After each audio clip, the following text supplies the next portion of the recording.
Estate and Property Management. I will start off saying Mayor Welch intended to be here this morning to introduce this item and provide some comments. Those comments were, I believe, shared with City Council in a memo that was distributed earlier.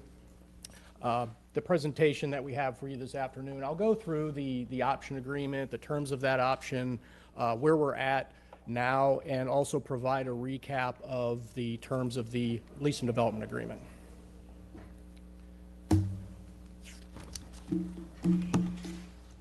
In July of 2024, the city did enter into this option agreement with the Sugar Hill Group, provided initial option term of 18 months, which expires on January 2nd of 2026. Pursuant to the terms of the agreement, Sugar Hill must secure the commitments for all funding necessary to construct the development. They must identify all contractors and professionals for the development, provide a commitment letter to the city from a grocer to operate a fresh food grocery store for a minimum of 5 years. To execute the lease and development agreement, they shall not be in breach of the option, and they shall provide the city with 90 days notice of their intent to exercise the option. This will allow the city to terminate the Walmart lease and any other leases at the plaza. On July 14th of 25, Sugar Hill did submit a site plan for review to the city. That included, the site plan included 186 affordable housing units and 10,000 square feet of retail space. The city's initial comments were provided to Sugar Hill at the end of July in 25, with additional comments provided in August. The site plan comments for water resources are in the process of being addressed. The city did receive a letter in October from Sugar Hill, which provided the city notice of their intent to exercise the option to lease or purchase the property. It also provided an update to the status of the site plan comments, an update to their funding plan, and it provided a notification that they had identified the professional services team for the development.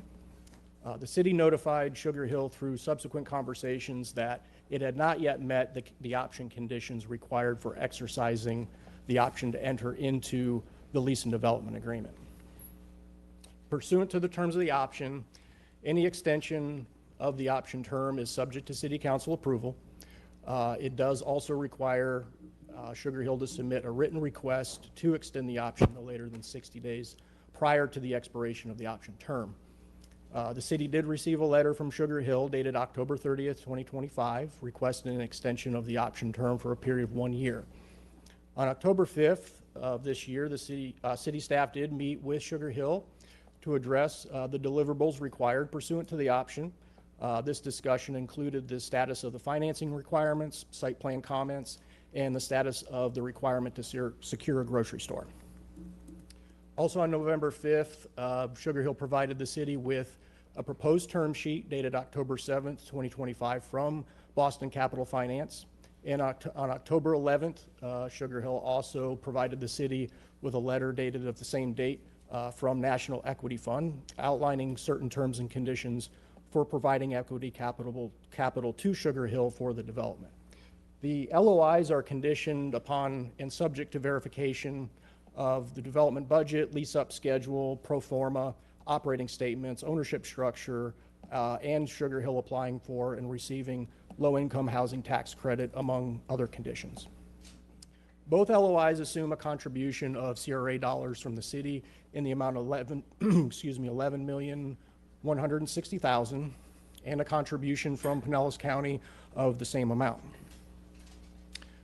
On November 20th of this year, Sugar Hill submitted an initial application for city funding through the Neighborly app to support the development, to include 56 affordable housing units restricted at 60% AMI or below, and 130 affordable units restricted at 80% AMI and below. Since that time, the funding application has been revised to include all 186 housing units to be restricted to 60% and below. The application submitted by Sugar Hill requires additional information for the application to be considered complete. Any request for city funding will be considered after acceptable documentation of all other sources of funding are provided by Sugar Hill. On November 20th, city staff had a follow-up meeting with Sugar Hill to inform them that the LOIs submitted do not satisfy the requirement to secure commitments for all funding necessary to construct the development. The city informed Sugar Hill that the request for CRA funding from the city in the amount of $11,160,000 not currently possible due to the available funds do not support the funding request at this time. Sugar Hill requested the funding in the amount of $11,160,000 from Pinellas County, which will likely not be supported based on the revision to all units being 60% AMI or below. This is due to the county requiring some units to be at or above 80% to qualify for penny construction dollars. Sugar Hill is in the process of addressing the remaining comments to the site plan. They intend to, in this slide, there is an update to this bullet point that the city did receive a commitment letter from a grocer, but we have yet to be able to review that letter and provide any updates related to that, but a letter was received. And Sugar Hill does intend to submit a building permit package to the city and allow for income housing tax credits for affordable housing portion of the development. And this portion of it is a recap of the lease and development terms, which requires a development of no less than 115 affordable rental units and 10,000 square feet of retail on the property. The initial term is 75 years with rent $100,000 per year, which is abated for the first 24 months until a final certificate of occupancy is met or until the 24 years is met. The construction timeline includes 3 months for Sugar Hill to submit site plans for approval. That has already occurred. Sugar Hill shall commence the demolition of the existing improvements no later than 6 months from the commencement date. Sugar Hill shall submit a comprehensive building permit package no later than 6 months, and within 18 months shall commence construction. 50% completion of the construction shall occur no later than 30 months from the commencement date, and upon 36 months from the commencement date, the project shall be completed. The preliminary unit mix for the 115 affordable housing units in the LDA included 30% one-bedroom, one-bath units, 50% two-bedroom, two-bath, and 20% three-bedroom, two-bath units. The housing unit shall be restricted to households with an average of an annual income of 80% of AMI or below. The development shall include 10,000 square feet of retail space with no less than 3,000 square feet to be operated by a fresh food grocer. The city shall record a restrictive covenant on the property, ensuring that the housing units remain affordable for a period of 40 years. And the restrictive covenant shall also include a requirement that not less than 3,000 square feet of the retail space be occupied by a grocery store. Sugar Hill would have the option to purchase the property at $1.5 million upon the completion of the development. And just as again, a recap of how we arrived at the purchase price is the property was appraised in 2024, which resulted in a price of $1.8 million, reduced by the demolition cost of $250,000, putting the estimated value at $1.6 million at that time. And that concludes the presentation. We do have members of the Sugar Hill group here to answer questions related to next steps and related to their development, and we also have city staff available as well. Okay, thank you. Let's go to public comment and call two at a time, please.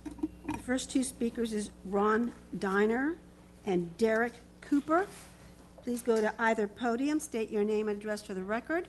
You'll have 3 minutes to address council. I don't think Mr. Diner is here anymore. Okay. The next speaker is Sarah Harold. Go ahead. Oh, all right. Good afternoon. My name is Derek Cooper. My address is 1525 23rd Avenue South in St. Petersburg. Just want to speak to you, Chair Gerdes, and your honorable members here at the City Council. I wrote something because I tend to be long-winded. I stand before you not just as an advocate of the Sugar Hill Group, but as a community advocate, deeply rooted in the long struggle for equitable development in Midtown and historic Deuces. I am a citizen of South St. Petersburg, born and raised. Very proud of that. For over the 2 decades, residents have demanded more than promises. They've demanded partnership, progress, and permanence. Today, Sugar Hill has delivered on the community's vision: a full-service grocery store secured, development partners locked in, the majority of financing already committed, and strong alignment with both city and county leadership on closing the remaining gaps. This is not a request for another chance. It's a plea to uphold the momentum that has finally, after years of disinvestment and delay, brought real, tangible hope to Tangerine Plaza. As a political action chair for the St. Petersburg NAACP, I will be viewing this moment through a clear political and moral lens. Decisions like this define whether our city's commitment to equity is real or rhetorical. The NAACP has long championed community-driven development and that centers Black and brown residents, not displaces them. From voting rights to housing justice, our advocacy has always been about power, participation, and permanence for those historically excluded from St. Pete's prosperity.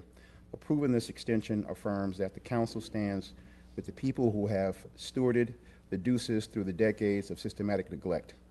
Denying it risks deepening distrust, reinforcing patterns of broken promises, and signaling a community that community voice only matters when it's convenient. This extension isn't just a technical ask, it's a litmus test for whether St. Petersburg will honor its commitments to equitable economic development, affordable housing, and generational wealth building in this very neighborhood that built this city. Let's pass the test with conviction. Thank you. Thank you. Could you tell us whether Mr. Diner was for or against? Mr. Diner is against. Thank you. And Ms. Harold is with Sugar Hill if you have any questions. Okay. She filled out a card. Esther Sani and Chase Temple. Please go to either podium, state your name and address for the record. You'll have 3 minutes to address council. Can we share a podium? Is that okay? Okay, fantastic. Esther Sani, address 1601 16th Street South, St. Petersburg, Florida, here representing the NAACP as the president. I want to say good afternoon, Chair Gerdes. You have done a warrior's job. As chair, you will be missed, and also honorable council members. I stand before you today to respectfully urge your full and unanimous support for the Sugar Hill Group's request of a 12-month extension to truly complete the redevelopment of Tangerine Plaza. For more than 2 decades, the Midtown and Deuces communities have fought for the return of a full-service grocery store, meaningful economic development, and the stabilization of a corridor long impacted by disinvestment. As Commissioner Flowers wrote in her memo earlier to you today, this vision dates back to the Baker administration, supported by years of community advocacy. The demolition of blighted properties and relocation efforts intended to pave the way for revitalization, not abandonment. But today, the conditions are true for real progress, and they finally exist. How do they exist? Sugar Hill has secured a grocery store. That's been clear.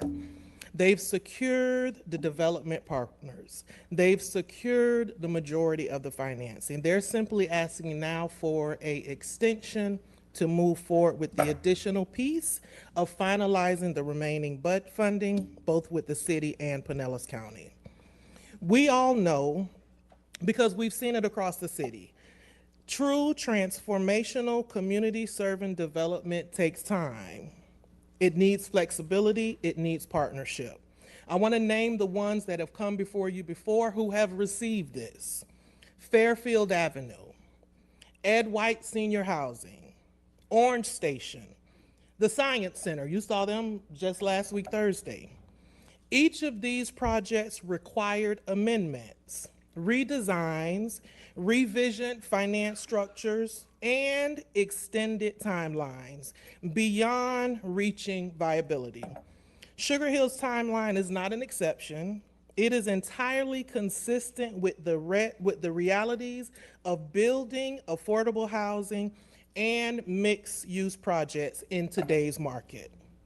The subsidy Sugar Hill is requesting is also fully consistent with other affordable developments across St. Petersburg.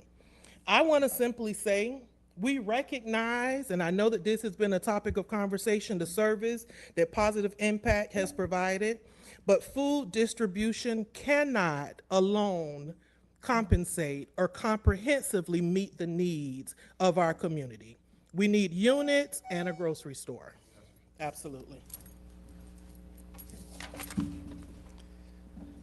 Good afternoon, Council. My name is Chase Temple of 2555 Madrid Way South, St. Petersburg, Florida. I am here as the NAACP Youth Council President, and I'm asking for a yes vote on the Sugar Hill Development Project Extension.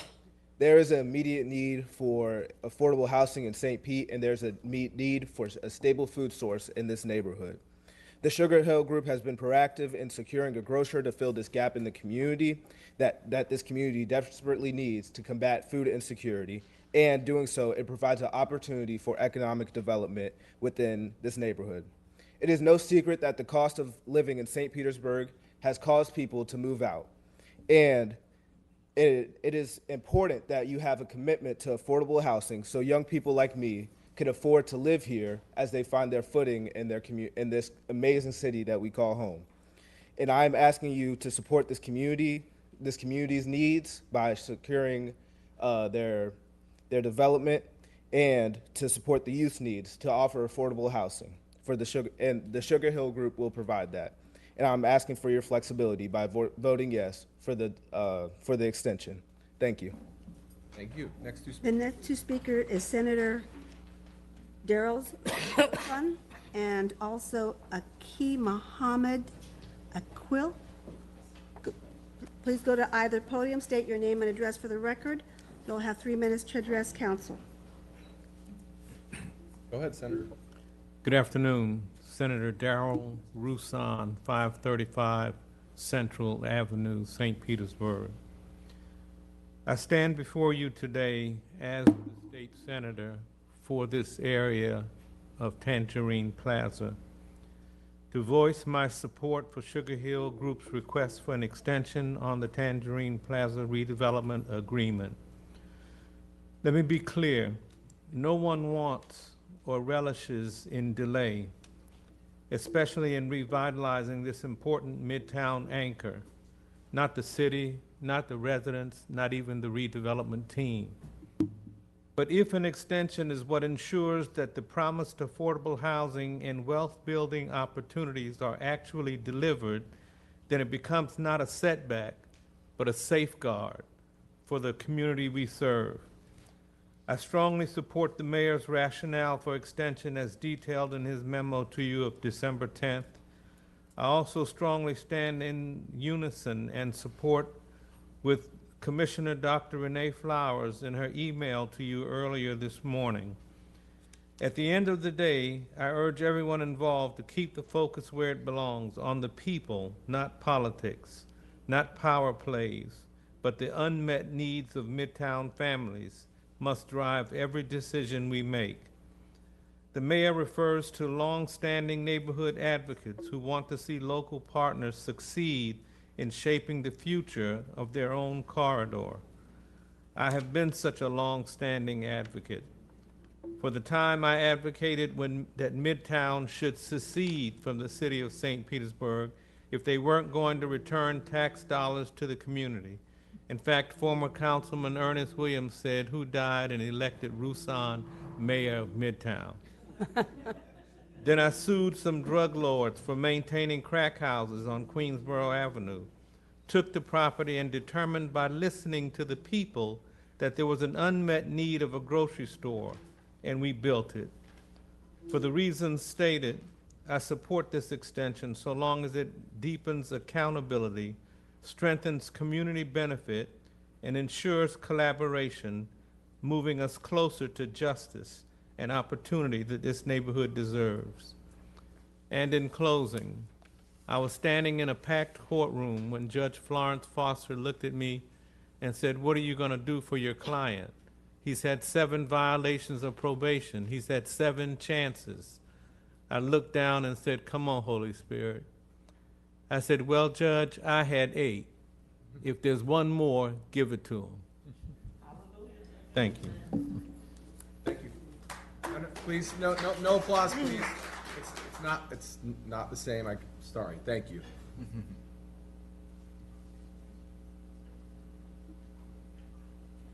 Go ahead. Good afternoon, everyone, and thank you for allowing us to come and speak to you. Pax vobiscum, shalom aleichem, assalamu alaikum. Peace be with you, peace be unto you, peace be on you, especially during this time of peace on earth, joy, goodwill toward all people, all human beings. I greet you today with my... Sorry, I need your name and address. That is important. I was trying not to interrupt your greetings.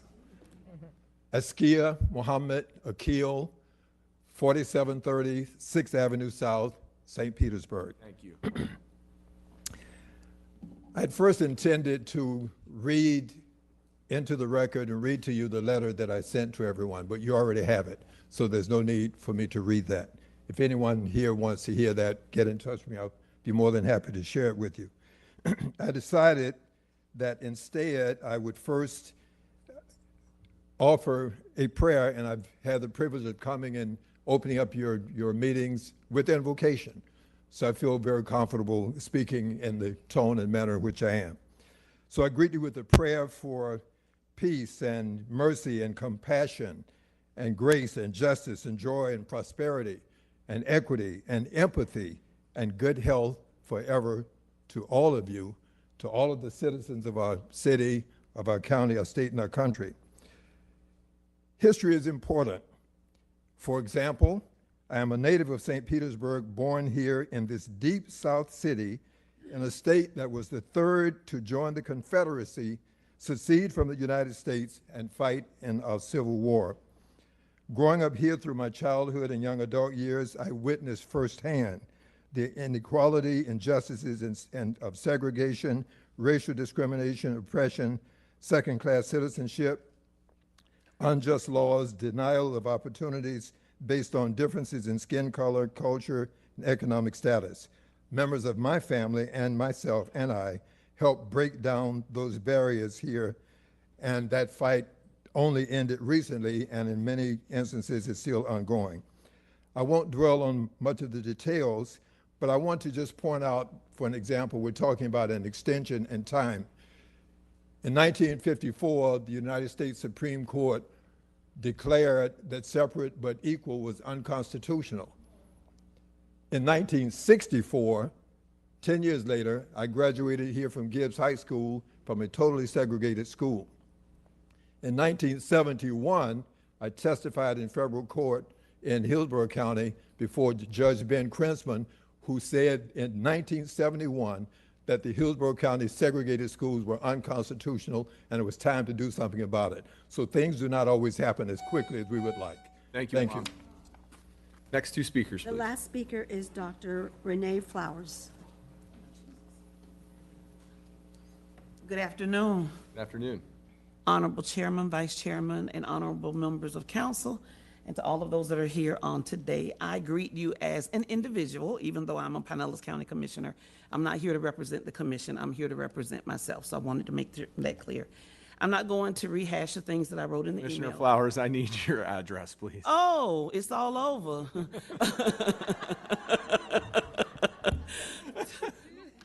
I don't do this often. 240 39th Street South, St. Petersburg, Florida, 33711. And if all of y'all show up at my house, I'll give you some dinner.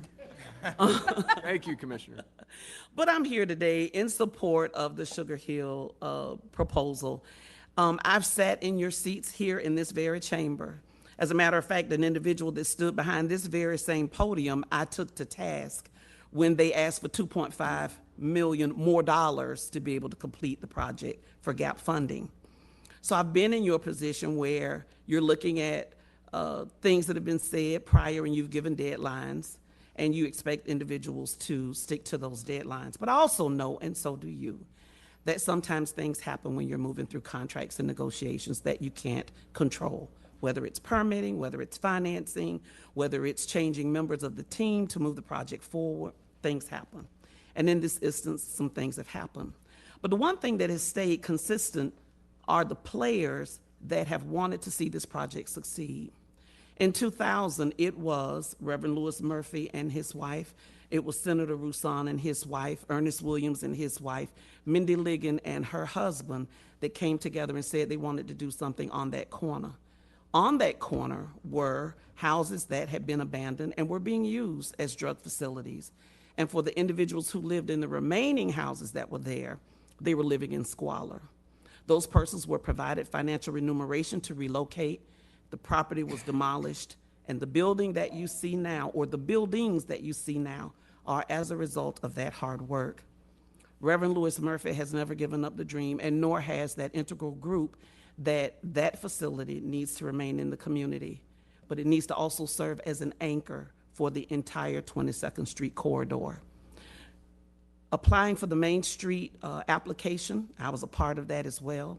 That application was supposed to help drive that so that success moved down the 22nd Street corridor, just like it did down Central Avenue, which we call Main Street. I truly believe with the additional extension, I truly believe that with the county looking at its Penny for Pinellas funds, and I've had a number of conversations, including the Reverend, and I believe his name is Terry from the Sugar Hill Group, and I brought in Tom Almonte to see just where we were, because we understood that you guys were waiting to hear from us, and we're waiting to hear from you. So I will tell you that there is no action from the commission. Thank you, Commissioner. Mr. Chair, we have one more card, Hey, go ahead. Jason Jensen, and he's representing Sugar Hill. Okay. Do you have any questions? If you have, Just one clarification, if you're going to ask questions, we Jason, I need your name and your address, please. Jason Jensen, 3992 42nd Avenue South. Thank you. And just one clarification, if we wanted to be part of the answer questions, but didn't want to miss out on speaking. Thank you. So we are architects for the project, WJ Architects, and have touched a few of the projects. We actually worked on the Main Street visioning for the Deuces. Originally, we worked on Manhattan Casino, and the opportunity to finish the other end of the Deuces was a great one for us to work on. I just wanted to mention how much work and effort has gone on during this project since this was given the go-ahead. We immediately had a pre-app meeting for this project. We actually submitted in 2024 originally. This was actually put on hold during the hurricanes for the review submission and the application, so it was not logged in at that time properly. So there was actually some delay in the process for this project, and then the team has continued to come back and answer the comments through this year. So it's been a very active process. We're deep in the drawings and construction documents. The team has invested in the process throughout. We've also, since the inception of this project, gone from a very large grocery with very small amount of housing to answering the city's request for more housing in this project. So it's gone from a 72 to 186. So each time we make those changes, we go through revisions, we increase and respond to those comments, make the plan better. I truly believe what we have today is something that will impact the community. I put our firm's reputation behind it. They have brought in the best team of consultants, in my selfish opinion, to work on this. But we are all on one goal, to get this across the finish line. Worked on the original Tasco development. That's one thing that wasn't mentioned is Babe Ruth, Mickey Mantle, all those guys originally sat in that building hitting home runs. I truly believe we're in the home stretch here. Let us take it across the finish line. Home base. Thank you. Thank you. no more speakers, Mr. Chair. Okay, so we'll go to Councilmember Floyd. Thank you. I actually just want to ask two things real quick and then hear from my colleagues. But it was specifically about the presentation. There was one slide in there that I was just a bit confused about. It was the one about the 11 million subsidy and CRA funding in the county. I was just hoping to get clarification. It seemed like in that there was a shortfall from the CRA, and then that the county required different, had different requirements. And I feel like Commissioner Flowers was about to mention it, but if you could just speak to it a little bit so I can understand, what's the status of securing funding for a subsidy to actually get the affordable housing done, I guess? So the funding application that Sugar Hill presented to the city, certainly this is something that the city could consider, but we need to see all sources of funding and verify all sources of funding before the city's dollars are put in. The city's would be the last dollars put in. And then for the county, they have, their sources of funding are a little bit different, and Mark Van Loo is here, and he could probably offer a little bit more insight onto that. Yeah, I'd love to hear from Mark. Good afternoon, council members, council chair, Mark Van Loo, Assistant Director, Housing Community Development, City of St. Petersburg. So the funding request that has been submitted to us for roughly $11.1 million and is in consideration. However, at this point in time, we don't have sufficient funds to fulfill that request, and so we would need to work on a plan that may take some time for us to assemble those kind of funds. I had discussions today with the staff at the county to get an update on the funding request submitted to the county. And although all the documentation that we have shows a request to the county for 11.1 million as well, what I was told today was that the application actually indicates 10.5 million, but that application was reopened and sent back to the Sugar Hill Group team due to needs for additional information or revisions to the application, and that happened about a month ago and hasn't been resubmitted yet, so it is an incomplete application at this point to the city, to the county. In the city's application, there are some missing documents and things that will need to be received before we could fully consider and bring a request to council for approval. As far as the county's ability to fulfill the 11.1 million or 10.5, whichever it winds up to be, the county would have to use Penny for Pinellas funding to fulfill that request. And the county has rules around using Penny for Pinellas funding for construction costs in a project. And it basically says that there have to be some units at or above 80% AMI, and it to indicate some economic activity or economic development associated with those funds. With the most recent updates to the funding or to the AMI mix for this project, they're showing all units at 60% AMI. So if that is the case, then the county would have difficulty approving the use of penny funds for that to fulfill that request, and they really don't have any other funding sources that could be used in the city to fulfill that requirement. So that could be remedied by adjusting the AMI mix of the funds to include more 80% AMI units or above, and so that would then open the door for that funding to be possible. Okay, all right. And given all of that, I think the main thrust of my question on this specific subject is, do you feel that there's no barriers to, amending an application of the county and finding money at the city to actually get the subsidy to a realistic point? Because that's what my question is like, if you're saying that we would have to put together a package, then I just want to make sure I understand that. And I assume this is the case because administration's recommending approval, that you feel confident that you can get the package put together when things get to that point. There will be funding coming in the future that both at the Southside CRA level as well as, from CDB, GDR and other sources that would give the city sufficient funds to fulfill this funding request. Because it's a CRA project, most of the time our goal is to fund CRA projects from CRA funding, but it would likely, at least in the near future, would not be possible. It may be possible perhaps about a year down the line if certain things that are being worked on in the CRA come to pass. Okay, it's interesting.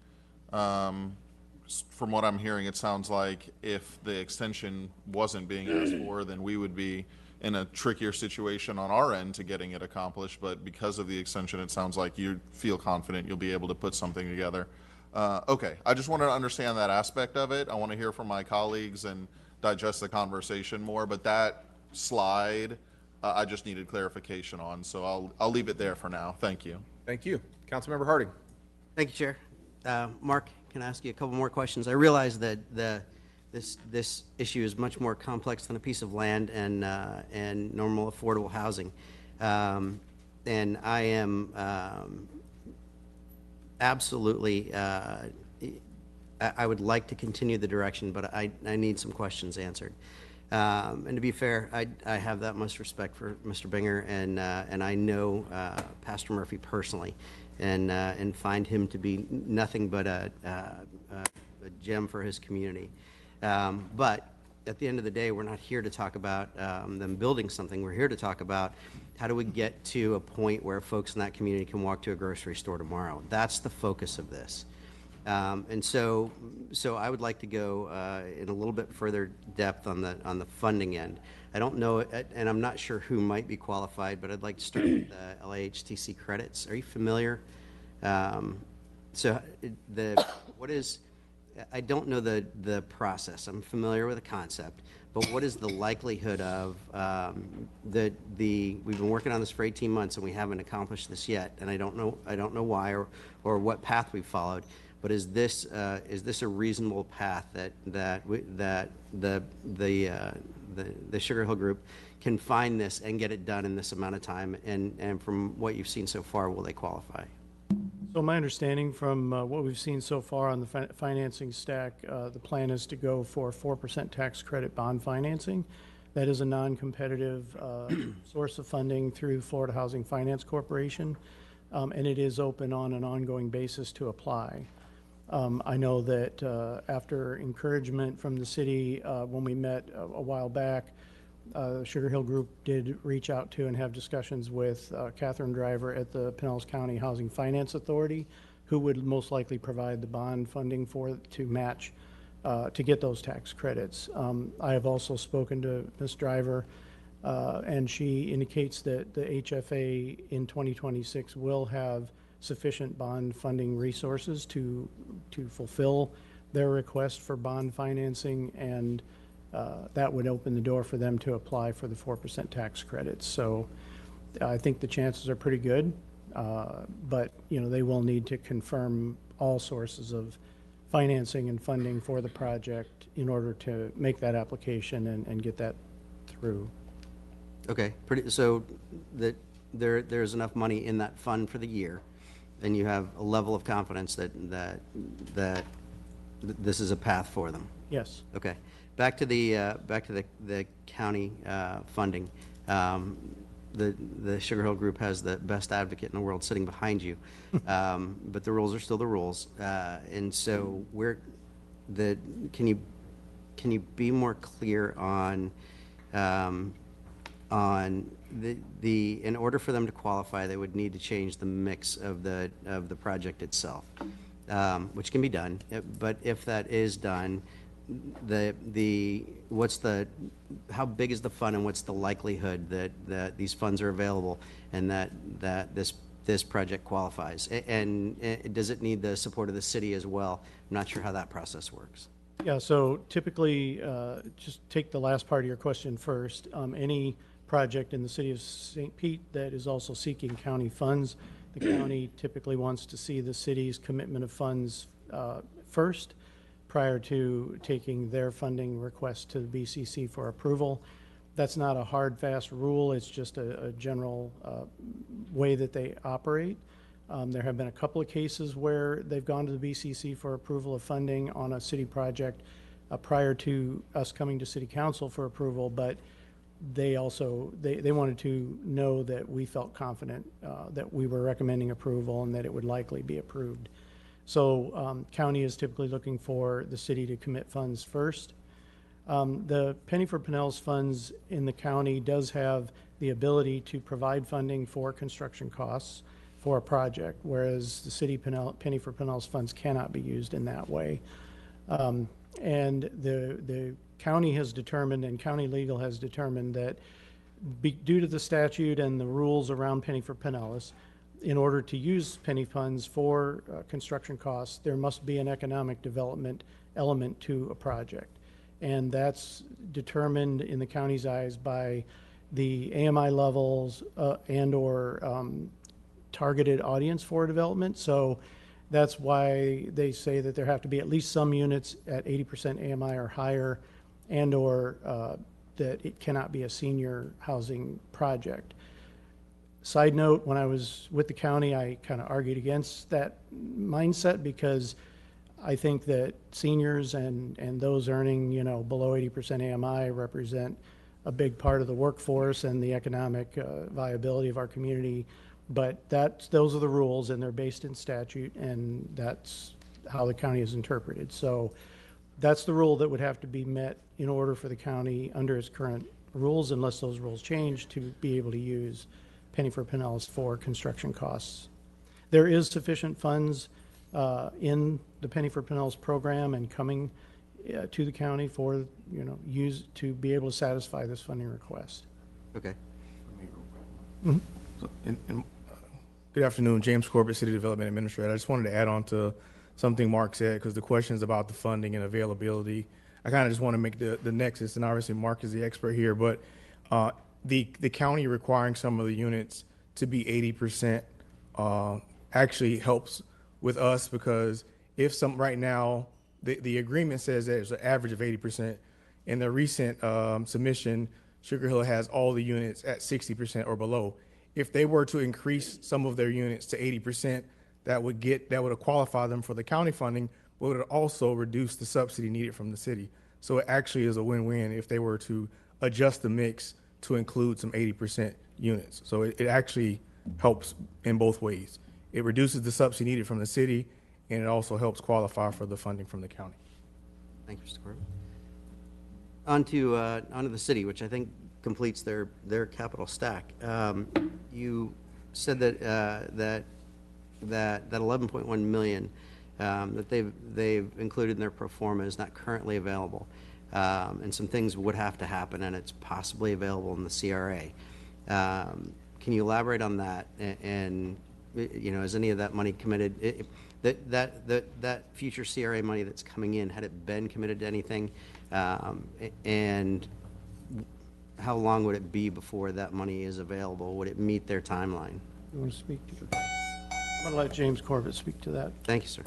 So as a part of, within that 12 months that they're looking to have the extension, we are looking to bring forward something to council where we would be doing a borrow for the CRA, where the CRA would support it, and it would be a $25 million borrow. If we were to do that, obviously that would open up funds that could be potentially available to this project.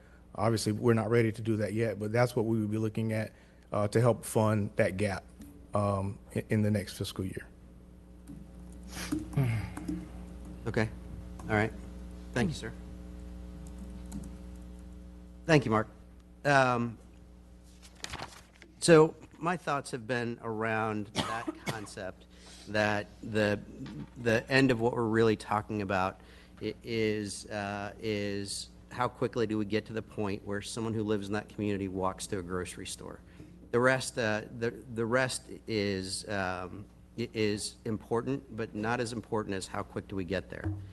And I know that this has been a controversial topic, more so than most. And we have received, at least I have received, more feedback than anything that has come before us in the past 3 months. And I thought about this all night, and I went back through the information a couple of times, and I would like to propose a thought, and see what my counterparts think. The most recent plan that I've seen from the Sugar Hill Group with a progression of events over the next year, has their funding locked up in the next 90 days, and the project starting to really take shape on the ground. Can we consider, instead of extending this for 1 year, extending it for 90 days? It puts pressure on the group. It puts pressure on the county, it puts pressure on the city to get this done. But again, if the goal is how quickly do we get to a point where someone who lives in that neighborhood walks to their own grocery store, is this a way to get there that proves this out without this going to a year and the possibility that the project doesn't work out? I have every faith and confidence that it will, but there's a chance that it won't work out. And now we're right back where we started, and we've been there for years. Again, the project has my support, but my consideration is for the thought that I've espoused 3 times now. So I would enjoy the opportunity to hear from my colleagues, and Chair, I'll leave it there. Thank you. Thank you. Vice Chair Hanowitz. Thank you.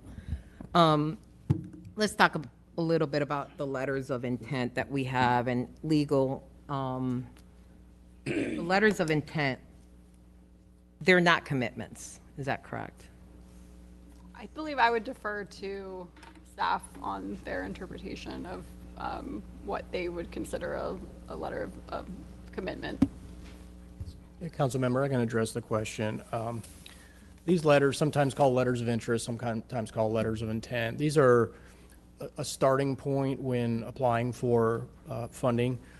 They are subject to many things being completed to actually go through an underwriting process with the lender to get final commitments. So again, this is more of a starting point to get that conversation going, with there being multiple deliverables. As I'm sure you've read the letters, and there are several things in there that have to be met. Yeah, and there's a reason I mentioned that, because a lot of things are conditioned about other conditions, and so on and so forth, whether it's the county, the city, whatever. Bottom line is the money is not guaranteed. From anywhere, I don't see everyone saying if they come through with it versus, and they come through with it. I mean, there is nothing now, right now, in terms of money right now, and the commitments we have are based on contributions that we don't have money for right now. 11.16 million from the city and from the county and the credits. And when I look at, and there are questions asked about the CRA, it says here specifically that the request of the money would require the full CRA multifamily funding allocation over the next 2 years or more years. Now we're talking about borrowing money to be able to do this. And there is nothing here that guarantees any of this is going to happen. And I will say that every year that has passed, it's become more and more expensive. And these numbers are going to grow. They're not going to get smaller. They're just not. So I have a problem with that, because when you're talking about the money not being available in the CRA right now, this money for the next 2 years or more would take to just fulfill this, and then we're going to borrow money, and you'll use a lot of that to take care of this. That's other projects that are not getting money. Plus, we don't have commitments from lenders on this or anything else that guarantees that the other money's coming. And that is concerning. And I had a problem the last meeting we had in 2024 with the option, the risk of going into an option, delaying this for 18 months.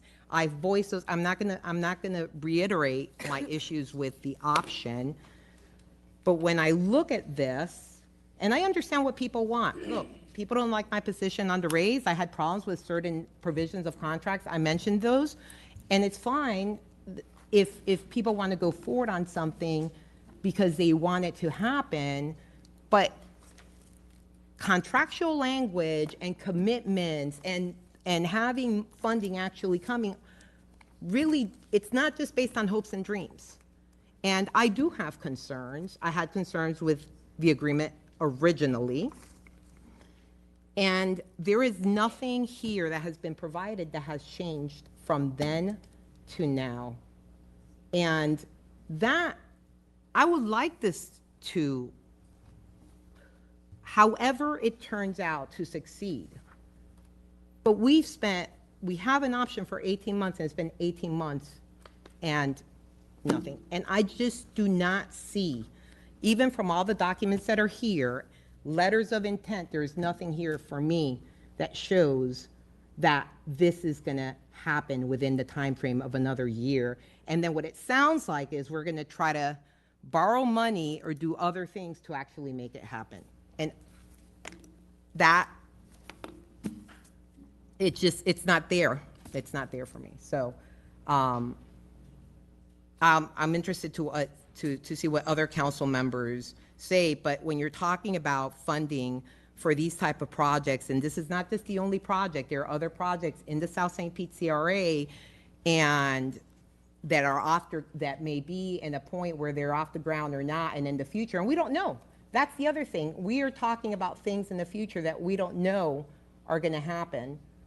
We have a budget that's coming up that we've already discussed next year we're gonna be worse off, and it's gonna be a tough year next year. And there is no guarantee this money is gonna be there.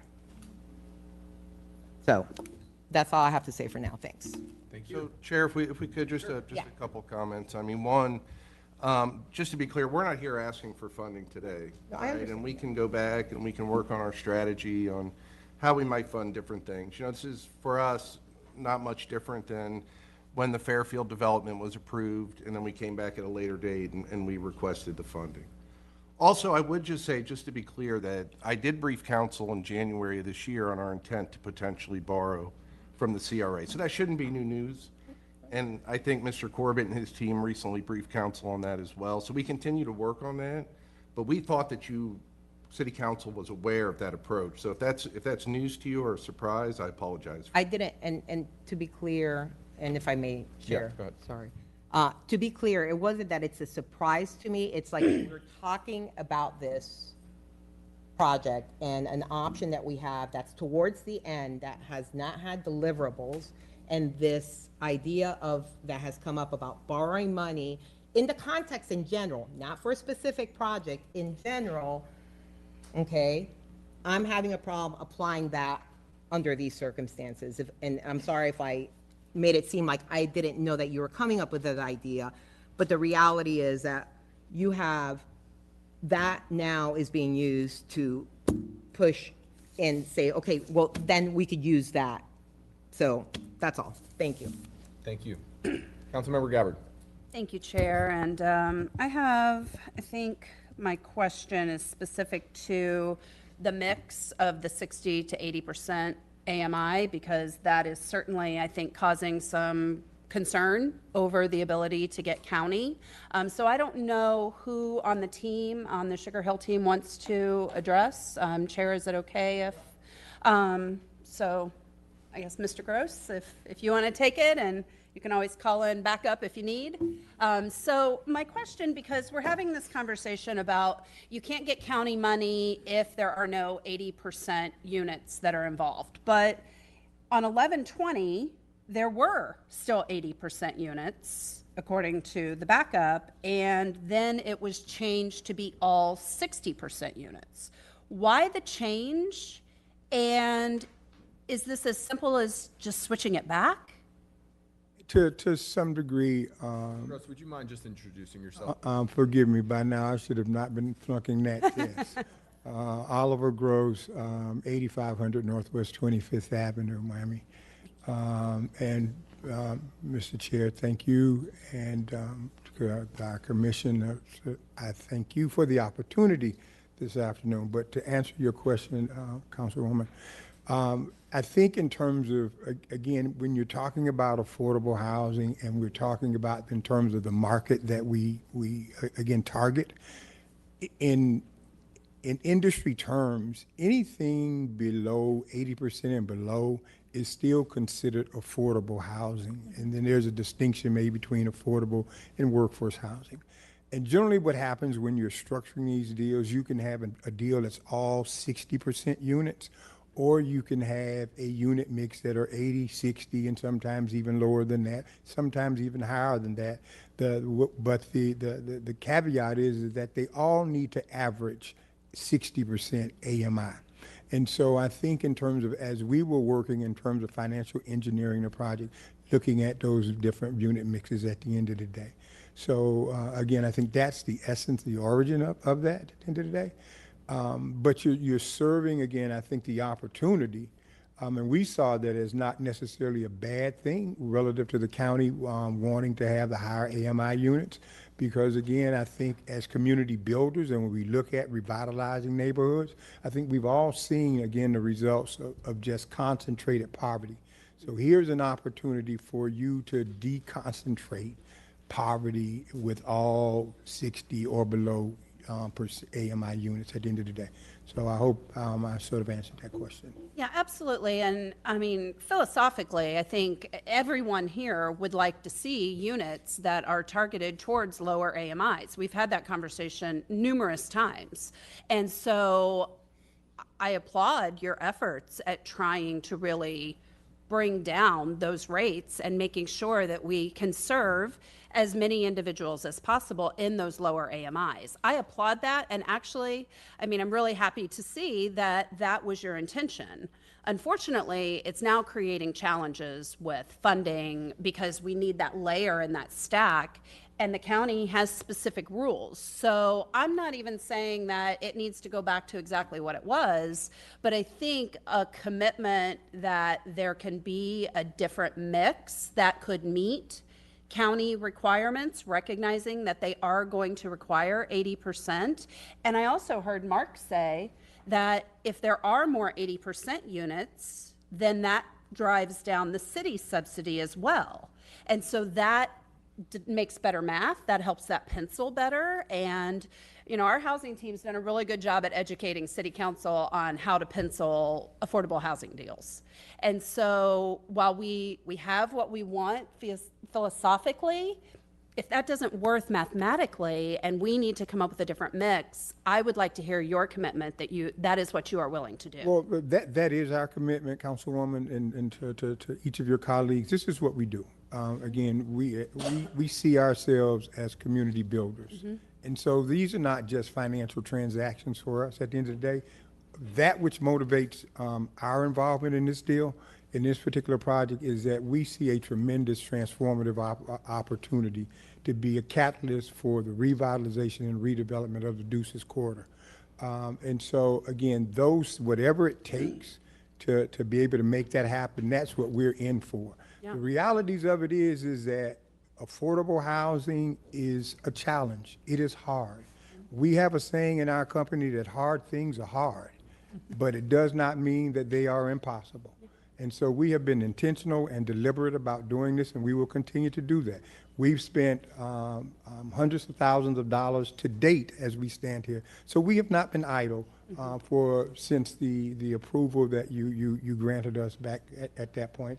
Jason sort of alluded to some of the things that kind of hindered that process. Nobody saw the hurricane seasons coming right after, relatively right after the approval.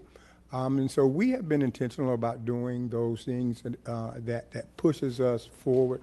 The commitments that the Councilwoman refers to and that's been alluded to in the presentations are the same commitments that everybody who does this business at this stage of development gets. We are about to close another transaction about the same amount of money, and we don't have what one would call a hard commitment where all of the I's are dotted and T's are crossed, almost until the day that it's closing. My folk are working on that as we speak right now. That's just the nature of this business. It's sort of like getting a commitment for a home loan. At the end of the day, you got a commitment, and there's some things that you need to do as you work through that process. That is how this works. So again, we are committed to it. Councilman Hardwick, your proposal about 90 days, I appreciate. Again, your desire to want to see this thing move, but again, we're moving in this process, just like everybody else who does this work across the country. And 90 days just would not work. And we expect, I think there was a handout that we had that we weren't able to get to the council that basically outlines in terms of where our next steps are. We leave it for you to either be able to peruse now or to look at it at a later date. But it says in terms of we project to be able to come out of the ground in September of this year. The two major components of that, so just so you again to be able to digest that, as Jason alluded to, the work that they're doing at this point is being able to get to the finish line with our drawings that are then able to be submitted for permitting, because the other thing is that you're not going to close any loan, no matter how hard the commitment is, until you have a set of permitted drawings at the end of the day. And so that is the other component that we're working on in this whole process. That requires another formidable expenditure of dollars that we are prepared to continue to do at the end of the day. But this project is moving. I think, again, it is something that we're going to all be proud of at the end of the day. One final question for you. Yes, ma'am. In the backup, in the letter from the National Equity Fund, where it talks about the project financing, the first mortgage lender source to be determined, has that changed since that letter was written in November 11th? And that is the commitment that you see from Boston Capital, which would be the first mortgage. That would be the first mortgage. And that is part of that whole bond inducement process that Mr. Gertis referred to earlier. Boston Capital is a major player in this market, so is the National Equity Fund. And so those are not commitments that people give lightly at the end of the day.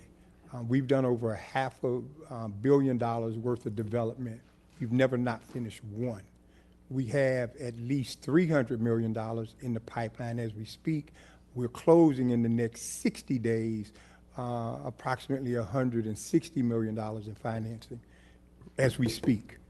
And so this isn't anything that we are, just kind of wishing for. This is what we do every day. So again, just wanted you to have some sense of confidence in terms of not only these esteemed gentlemen here who represent this community that we're working with, but you have a really good team. I think these are folk whose reputation speaks for themselves in that which they do. Well, thank you for the clarification and understanding, to your point, Rob, that we are not here to talk about funding today. We are very clearly here to talk about an extension of an agreement. And the last comment I'd want to make. That would be up to the chair. I can't let you do that. Answering questions is I'm all good with, but I want to be fair. And so thank you. Thank you. Thank you. So, I mean, for me, I've sat up here for a very long time and seen a lot of deals come our way, a lot of extensions come through, many times extensions come through, and they're actually asking to reduce the number of affordable housing units. They're asking for a whole lot more consideration than what we have before us today. And we have approved them. And these are with development groups that have a lot more bandwidth, a lot more capital, a lot more access, and we approve them. Yet we're sitting here today potentially thinking that maybe we may not approve this whenever this is a community-led, community-grown development group that wants to do right by our city in an area that has been depressed for too long. And so this is pretty cut and dry for me. When we talk about wanting to do this, see that something happens sooner rather than later, to me, this is going to be sooner rather than later, because if we stop this and we don't move forward with an extension and we don't give another chance, then you're going to go right back to the drawing board. And I think we've seen how long it can take for bids to come forward, for RFPs to be done. I mean, that whole process in itself could be longer than the year that this development group is asking for. So for me, this is pretty easy. I wanted to understand more about the financing because I realize if this gets a pass today, we will be here and we will have to have this conversation about money. But today, when it comes right down to it, I see no reason why we should not move forward. When we truly talk about equity, equity should be applied across the board to all developments, and consideration should be given in that equitable manner. And so I'm happy to vote today for this extension and continue to want to see this the progress and this development move forward. So thank you. Thank you. Councilmember Fix Sanders. Thank you. Thank you. Thank you all for being here. And I wanted to listen to what my colleagues had to say, because I have a lot to say, but I know Chair wants us to keep it tight. But what I am going to say, and I will be remiss if I did not say, how many of you all remember Tangerine Towers? How many of you all remember Laurel Heights or Laurel Park? We gladly tore down affordable housing for the best interest of the community, but we haven't replaced any of those. When it comes down to the city of St. Petersburg, I was on the CAC, you know, those dollars that were meant to remove blight. Well, in order to remove blight, seems to me you have to remove hurdles. You have to remove the struggles. And I agree to the fact that when I listened to that we're going to use St. Pete CRA money, I saw what some of that money went on. I saw what a lot of those projects, how they were funded. It didn't benefit our community. So it's hard to convince me that it's a struggle for us to find South St. Pete CRA funds for something that's going to benefit South St. Pete. So when I think about people, how they want to criticize the community for having their hands out, I see this project as having your hands up to help your own. So I'm looking at the fact that we've had Pinellas County pulled into the conversation. That's big. We've had those other commitments, and Sugar Hill has continued to be committed to this project. You know, some people feel defeated when they don't think it's going to matter. But because the mission of this project is as strong as it is and will benefit so many other people in our community, they have not let go. And I would have been disappointed had they. Extremely disappointed had they. So when I think about, we look at Fairfield Avenue Apartments, they talked about that. That was going on when I first got in on council. But as recently as August of 2025, we gladly extended their site plan, not development, but I'm just talking about the site plan. And we've extended that. So you're talking, what, 3 years, 4 years? And they haven't gotten as far as Sugar Hill. Then we look at Edward White. We've approved $3 million for St. Pete Housing Authority that has a whole lot more access to resources than Sugar Hill. And thank you, Councilmember Gapper, for bringing that up. And we're struggling with an extension. Not money, but an extension. Then I look at the Orange Station, Central Station. That started back in 2021. And back in 2020, that was just a plan. And although it is very needed and very necessary, all we have is a garage. And so this, to me, is housing. I understand the importance of wanting to have, we have to have grocery. I get that. But to me, this project brings it brings housing, it brings the opportunity to close the food desert. When I ask myself, community equity, what does that look like? And it's a fair system where everyone gets what they need to succeed. By tailoring resources to overcome historical barriers. We have referral list items that have been on that list for more than 12 months. Things that we've proposed that we haven't even yet talked about. So before we know it, to me, I'm 12 months, I would have asked for more. Because I know what the struggle has been, and so do we. We know what a struggle looks like when it comes down to these projects, and when you have so many external pieces of that puzzle, we know what that looks like. but sometimes we choose to pick and choose. So I just want us to be mindful that this is an opportunity for that equity to remain an anchor on 22nd Street and 18th Avenue. Now, if y'all don't get it done, you don't get it done, and then we move on. But it won't be at the request, or it won't be for us not allowing equitable opportunity like we did with these other projects. And I'm just asking for us to be equitable, because again, like I said, this is my 5th year. I've seen projects a whole lot cheaper and a whole lot simpler sit on a list a whole lot longer than 18 months. So I'm hoping that with that piece of information, and thank you, Mayor, for the memo. Thank you, Administrator Girders, for having that conversation. And I think Sugar Hill for wanting to take all 186 units down to 80%, because one of the biggest conversations that we've had has always been, I'm so tired of 120%. We talked about that so many times. So I just don't want us to forget. I know today is what, Thursday, December 11th?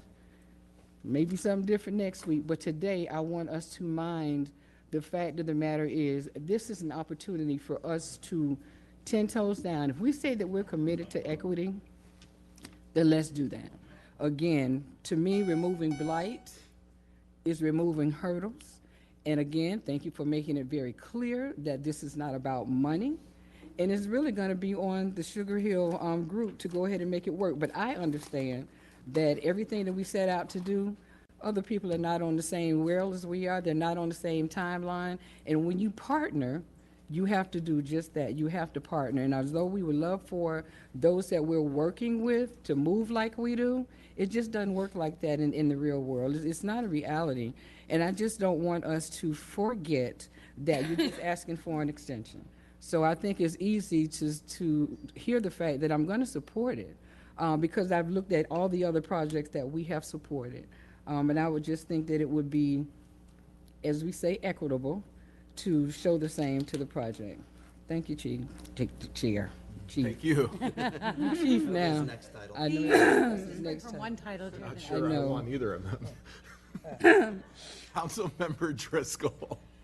Thank you. And thank you to everyone who has spoken today, and for those who have sent emails and reached out in other ways to express your opinions and your requests regarding this decision that we are working to make today. I have a couple of questions just to clarify, and this, Rob, would be for you. Listening to Jason Jensen was talking earlier and stated that the administration had asked the group to change the development mix to include more housing and a smaller grocery store. Is that something you can verify? No, that has not been requested. It's 10,000 square feet of retail space with 3,000 square feet for a grocery store. The minimum requirement for affordable housing is 115 units per the lease and development agreement. Okay.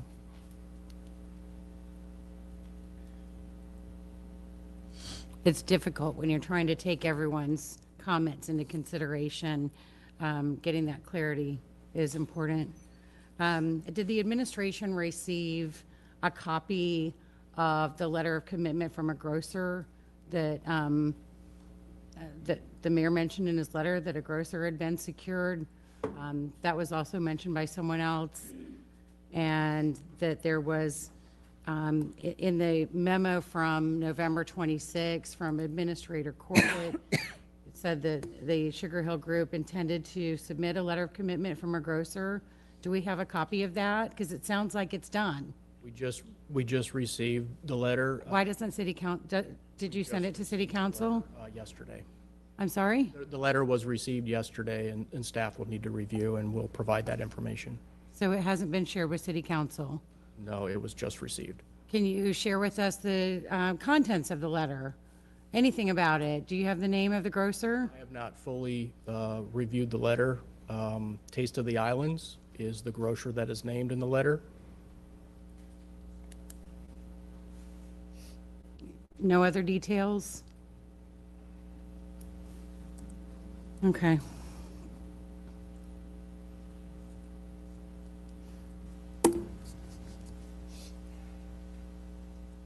So I voted against this agreement the first time around a year and a half ago because the information that was provided to us at the time for the agreement did not give me the confidence that the goals would be accomplished and the requirements would be met.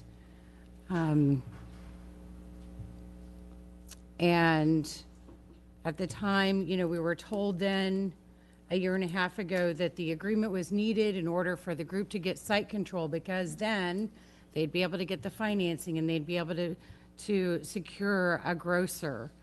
And now we're sitting here 18 months later and we don't see that. And you've got last minute stuff coming in that we haven't even received yet.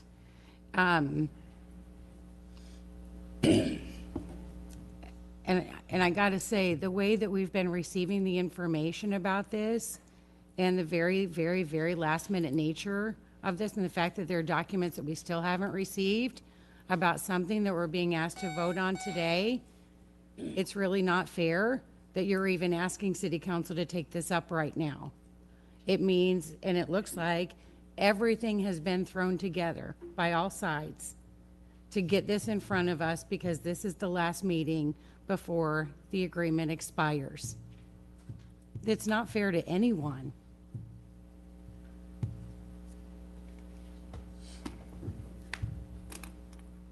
So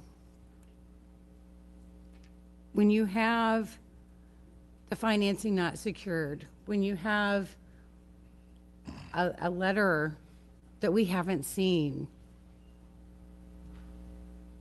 when you have still questions about the housing, when you're talking about borrowing money to help with this, the reasons that I voted against this agreement in June of 2024 are the same reasons that exist today, and it's why I cannot accept or support an extension today. You guys haven't even gotten it together. No one has. And that is a disservice to the community. You can do better. I have confidence that we can do better. Thank you, Chair. Thank you. Councilmember Givens. Thank you, Chair, and thank you to so many of you who've shown up today. Thank you so much to Sugar Hill for taking a chance on Tangerine Plaza. I know that anytime someone is willing to take on such an undertaking like this, it is not something that you do lightly or you take on easily. So again, thank you so much. I do have some questions. I don't know if this is going to be directed towards administration or to Sugar Hill, but I want to clarify why were there delays. It's my understanding that there were some changes in project managers. I understand there may have been a hiccup or two with permitting, but can we go on record to just clarify why this is taking so long? Well, Council Member, thanks for the question. I would respectfully defer to Sugar Hill to comment on any delays that have happened so far. Yeah. Yeah, I'll speak to a few of those items.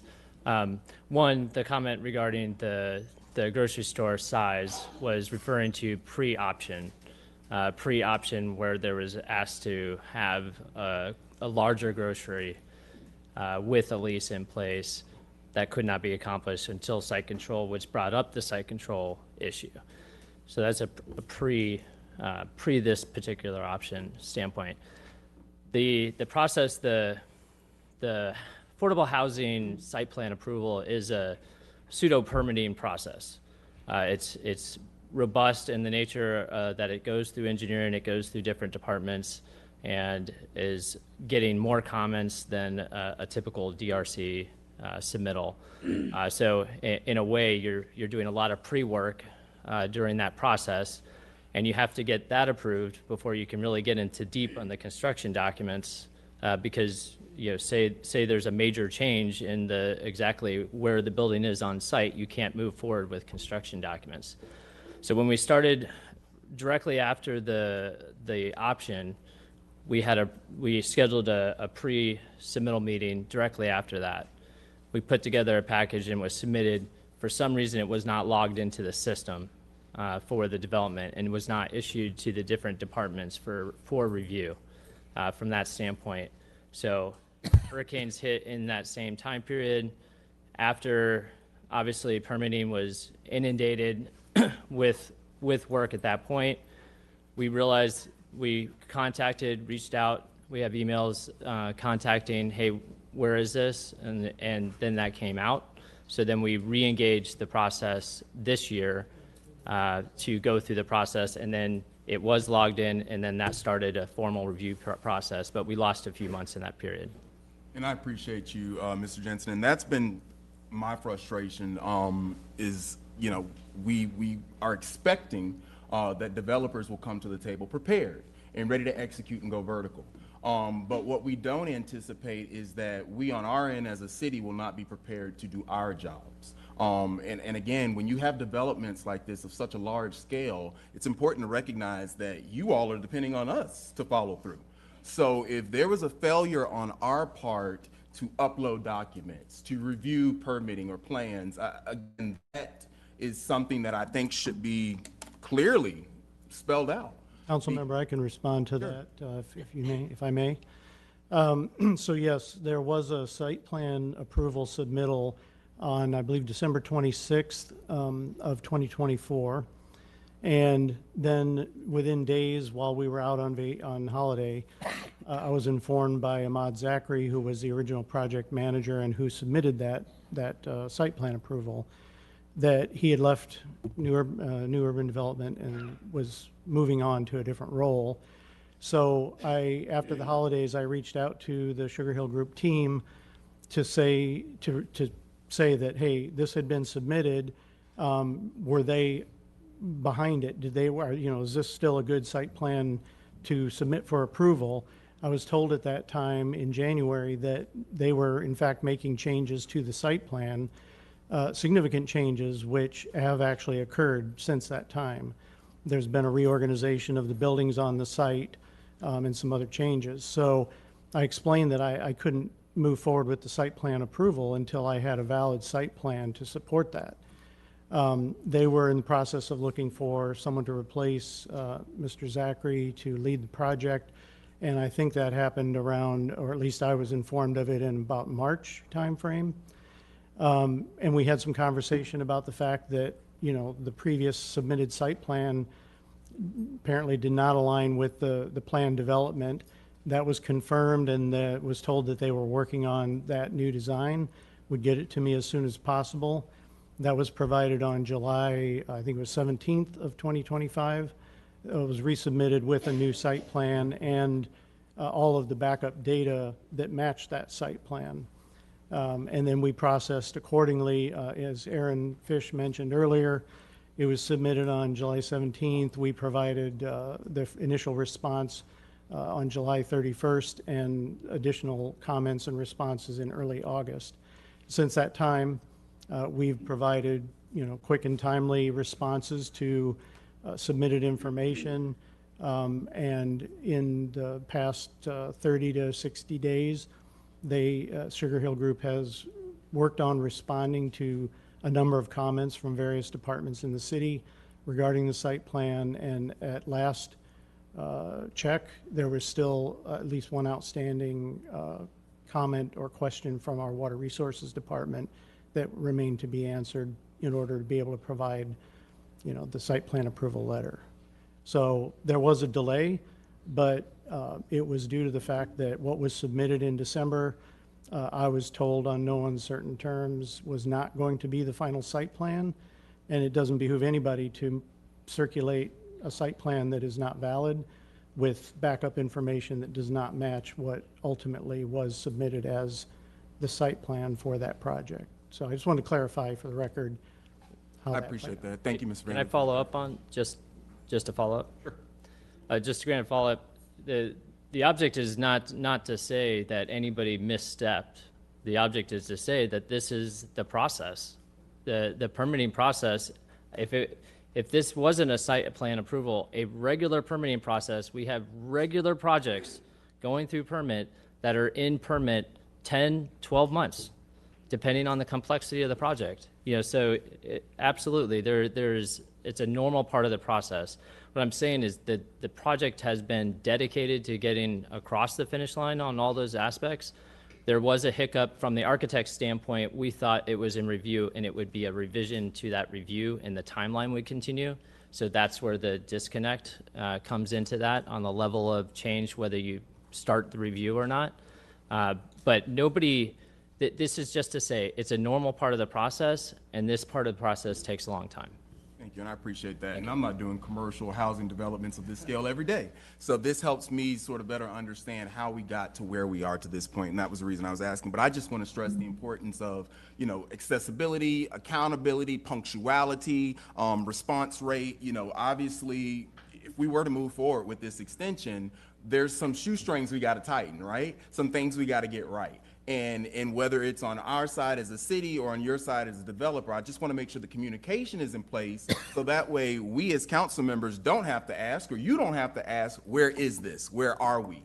I can remember in July sending an email asking for an update because it had been months since I had heard anything. And I'm grateful that you all were willing to come to the table and speak to me in August and get me caught up to speed. But there were some things, like I said, that were brought to light that concerned me. One of those things was the grocer, and this has been brought up, and I'm glad that we've gone on record to talk about who they are. I've been a patron of Taste of the Islands pretty much my whole life. But I do have concerns about whether or not that grocer will be able to perform at this site. We know reasons why Sweet Bay and Walmart did not fail, right? There's a reason. The market it didn't support those grocery retailers. And so we really have to get creative with the model that we're introducing here. So I want to know a couple of questions. One, what is the current square footage of Taste of the Island's produce grocery store that they have? Because I understand that they're operating right now off of 34th Street and 22nd. Can you kind of give me an idea how long they've been operating and what the size is of that square footage? Pastor Murphy could probably tell you, or Mr. Binger, in terms of how long they've been operating. But I can say to you, Councilman, that in terms of the size of their current store is probably somewhere close to about 3,000 square feet. Again, as I said to you, and please, Mr. Chair, again, in terms of how we approach and look at these projects, again, as a community revitalization project, one that provides an opportunity for folk to be able to kind of augment and to self-actualize as a business. And so we see, again, in terms of why Taste of the Island, it's a community-centric business. The community is familiar with it. They've already demonstrated that there is market acceptance, and here is an opportunity for them to augment their business model. And so we thought that, again, when you look at that holistic approach at community development, that they would be an ideal candidate for that space. And again, as you said a little earlier, by now, and we'd had a host of conversations with other major grocers, regional grocers, and the market just wasn't jumping up and down about a grocer at the end of the day. So those are the realities of it. Generally, when we're doing mixed use projects, we're not asked to identify a user at that particular point in the development process. Notwithstanding that, that was okay. Again, as I said, we believe in what we're doing at the end of the day. So, Roy? Thank you. Roy Binger, 1120 North Shore Drive. First, Commissioner Harding, congrats for a good burger. We were remiss if I didn't say that yesterday.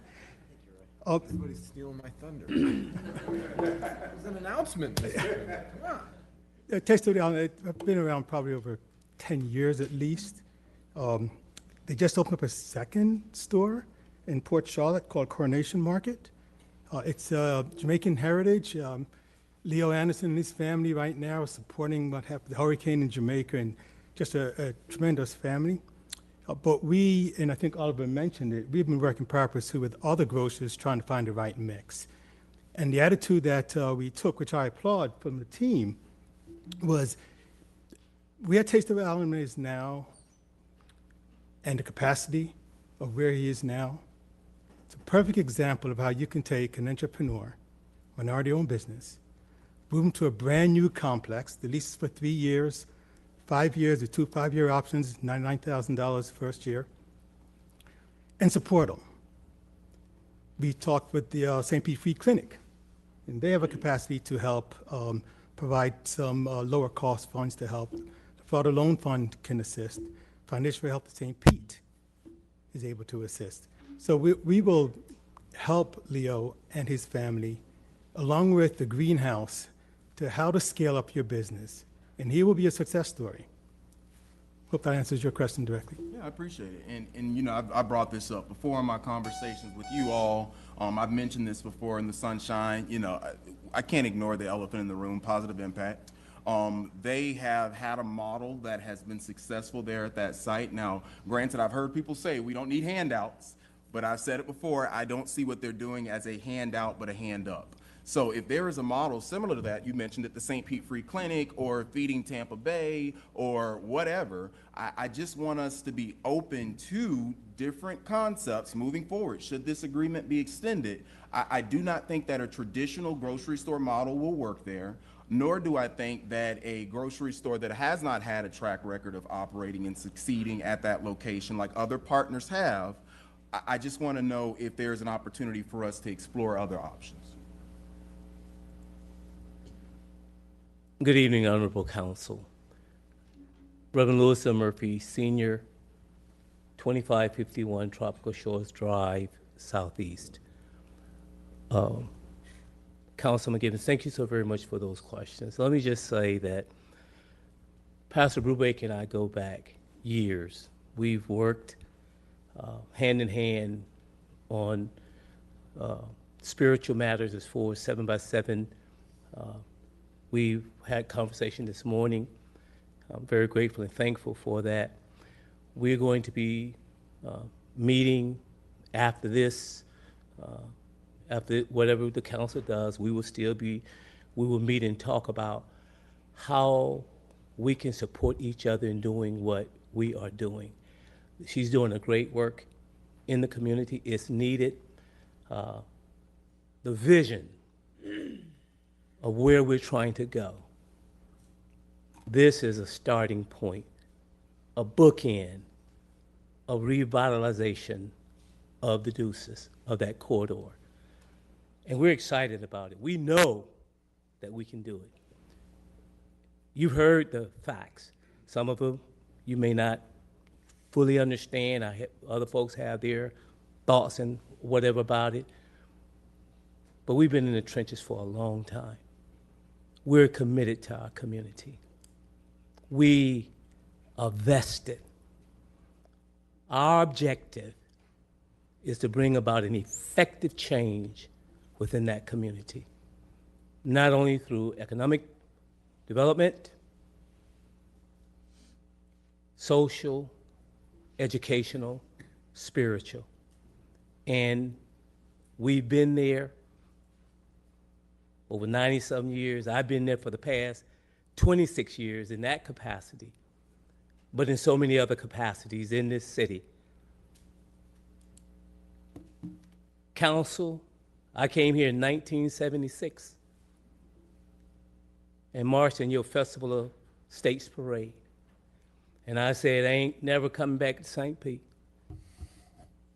Old people, now I'm old. Green benches and pigeons. But for whatever reason, the good Lord sent me back here in 1986 after serving our country in the United States Marines.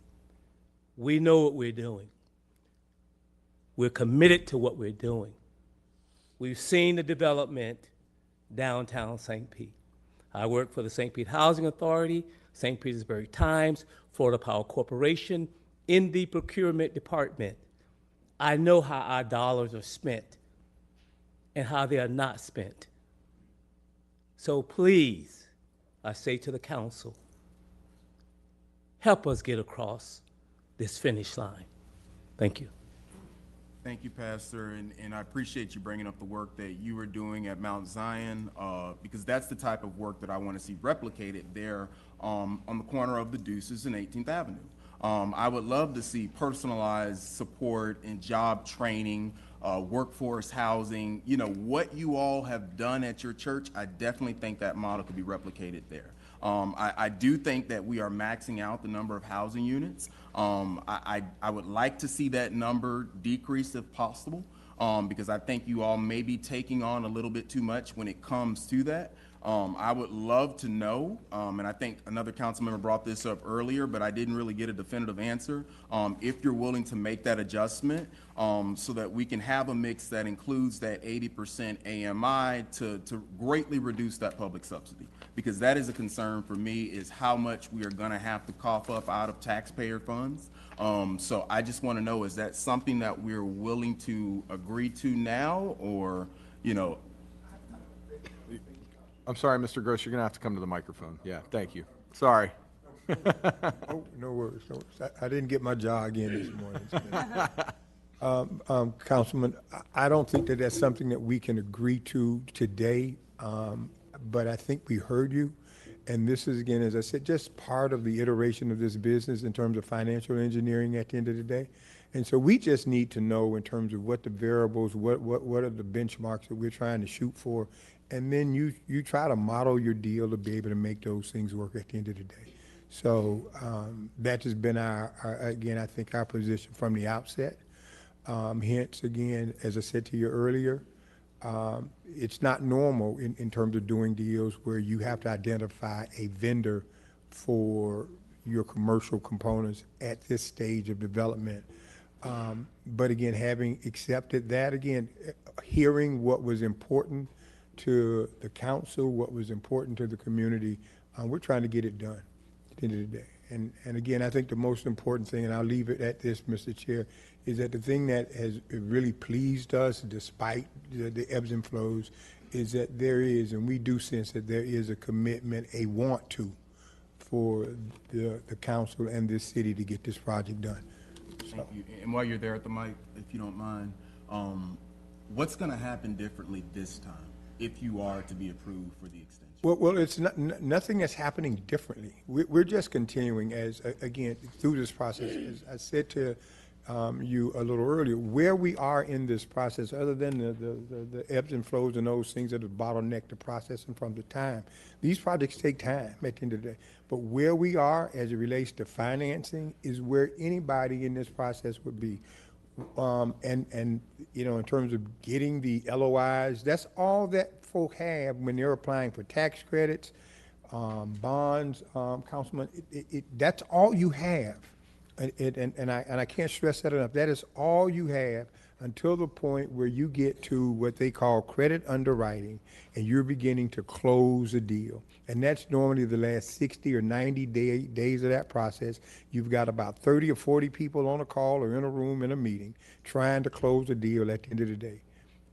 And by that point, we would have spent well into 7 figures at the end of the day.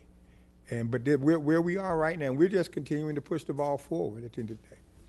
And so, again, the other elephant that was in the room in terms of where we are with the city and the county, that was based on some conversations that we had based on what had been the prior experiences of the city relative to their commitment for projects from a dollar standpoint. And so when you take 186 units and multiply it by $50,000 a door, that's the number you come up with, and that's what we thought was the number that would be available. If there's some issues that we have to deal with relative to doing that, we're going to deal with that at the end of the day. We just need to know what we're dealing with. Thank you, I appreciate it. And my last question, I think it's probably an administrative question. I remember being here in July of last year, and there was a promise made, I guess that's the word to use, to help Positive Impact find a temporary location or an alternative site. Can we speak to if that has been done and if we've identified some possible locations for them? We have not yet found an alternate location. The conversation we had in July is as we get closer to this wrapping up and the lease ending or their use of that property ending, we would be committed to finding a property. At this point, there is no need to relocate them, but we are still committed to that. Thank you for that, Mr. Corbett. I appreciate it. And lastly, you know, the last thing I want to do is see this train get derailed. I want to see it through to fruition, but at the same time, I have expectations and I have concerns. I think I've been very vocal about those, and we've had an opportunity to talk those out, and I'm excited to see where we go from here. So thank you, Chair. Thank you. Councilmember Floyd. Thank you. I just wanted to ask a question of administration and give my thoughts. First, I'll say, sorry, I didn't mean to get us caught up on the subsidy part of the conversation. I was just trying to get clarity. But you know, this is a question that I ask of most projects like this.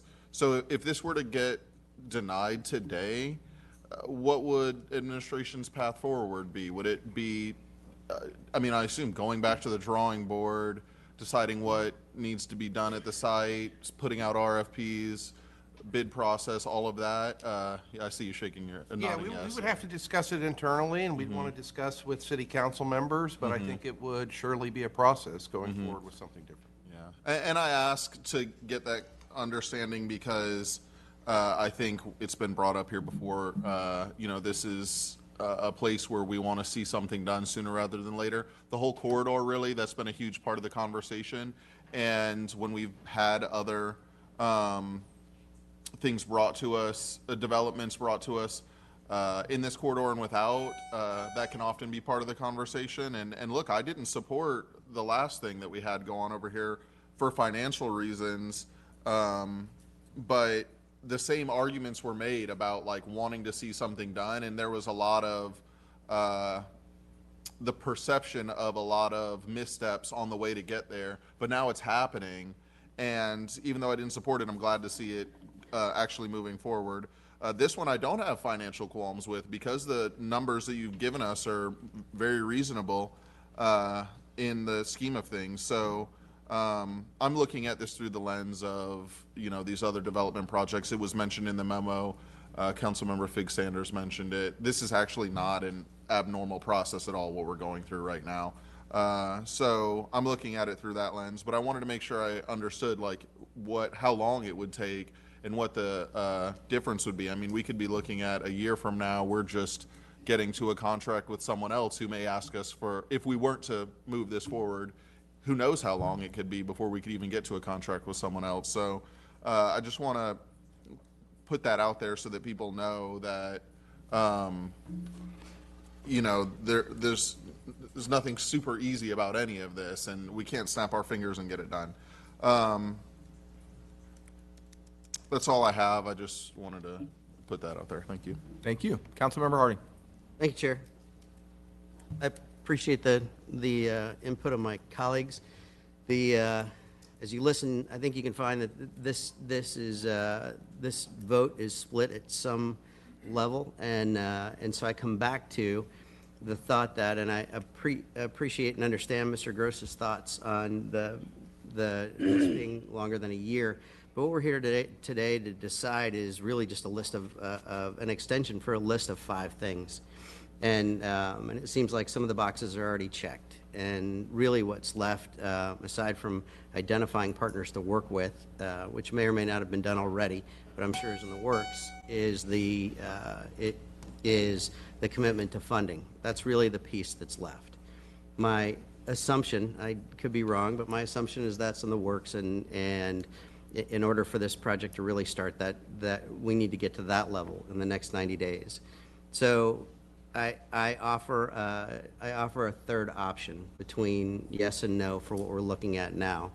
And although I'm short on procedure, we have smart people at the other end of this oval, or this dais that I sit on. And I would like to make a motion that we amend this from a year to 90 days. You can do that, Councilmember. It would essentially be amending the resolution in the manner that you just stated. We'll see if that's a happy middle ground. Okay. Does he need to restate the motion, or is you okay there? Are we I mean, okay? I'm okay if everybody else is clear. Councilmember Harding, did you have anything else? That's it. Thank you, Chair. Okay. Councilmember Gabbard. Legal, if that were to fail, could we go back to the original? Yes. Okay, I just wanted to make sure. Thank you. Councilmember Givens. I don't want to do too much back and forth, but legal, perhaps you can give me some direction on this. I don't know if Councilmember Harding would be open to a friendly amendment to his motion, but I'd like to go from 90 days to 6 months. I'm just putting that out there. But again, that's just a suggestion. Thank you, Chair. I'd be willing to do that. So are you making that friendly amendment, or are you proposing that friendly amendment? Yes, sir. And then Councilmember Harding, are you accepting? I accept. Okay. We don't have a second. Yeah, no, we don't have a second yet, but I just wanted to make sure procedurally we were in a good place. You could, I mean, it's fine what Yeah. Councilmember Gibbons did. Yep. Okay. So now the motion, essentially, Councilmember Harding just revised his motion per Councilmember Gibbons' suggestion. Okay. Councilmember Floyd. Thank you, Chair. So I see and agree to an extent with where this is coming from, but now I feel like it requires a deeper conversation about like what metrics we're using if we're changing to such a short time frame. If we want to stick with just accomplishing all of the things that are listed, then that's fine. That's what it sounds like for now. You're getting a stream of consciousness right now, I think, because it's just all changed so quickly. Yeah. But I guess, when it was 3 months, my thinking was we had heard from the development group that they couldn't do 3 months, so we might as well just vote no on the extension. So, I mean, I guess I'll give them a chance to tell us what they think about 6 months, but it could be the very same position. So I don't know if you all want to come up to the podium and just...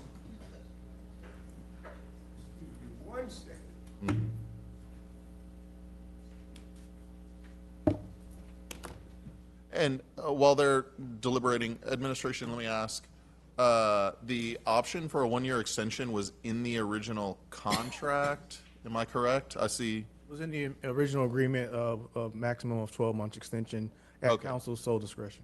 A maximum of 12 months at council's sole discretion. Okay, all right. So, to me, it sounds like they're attempting to execute what was contractually given to them. Like we wrote in the contract that they could come ask us for a year. And, but it does say at council's discretion. In terms of where we believe we will be in a year, we can't get there, Councilman, in 3 months or 6 months at the end of the day. And what we're trying to get to is not just being able to honor those things in the option that takes us, and help me, Mr. Corbett, Mr. Gertis, if I'm wrong, in terms of being able to get to that point where we're exercising a lease, is that we're trying to get to the point where we've got a shovel in the ground. And the document that we were, again, late in getting to you, when you get a chance to review it, you'll see the timeline in terms of next steps. But if what we're saying, and I want to be clear about this, Councilman, right? When we talk about the financing commitments, which is that piece that's really missing at the end of the day in this whole process, in terms of what we don't have are the commitments from the city and the county. Okay, I'll just say I appreciate you providing some info. I just wanted to hear you say, oh yeah, we think we could do it in 6 months or not. And I hear that you're saying, no, you will need more time. And actually it sounds like from administration that they would need more time to get their end of it done as well. And so I feel like that puts it into context that it's like, we give them a 6-month extension, they say they can't do it. We might as well just vote no on the extension period right now. I'll leave it there. Thank you. Okay.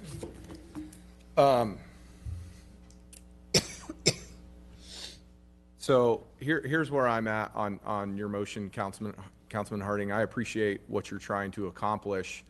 I also, one, we've heard that they don't think it's viable. Two, the original contract that was approved had the 12-month extension in it, and so it makes me feel like we're trying to change the contract of which we originally approved and both parties agreed to.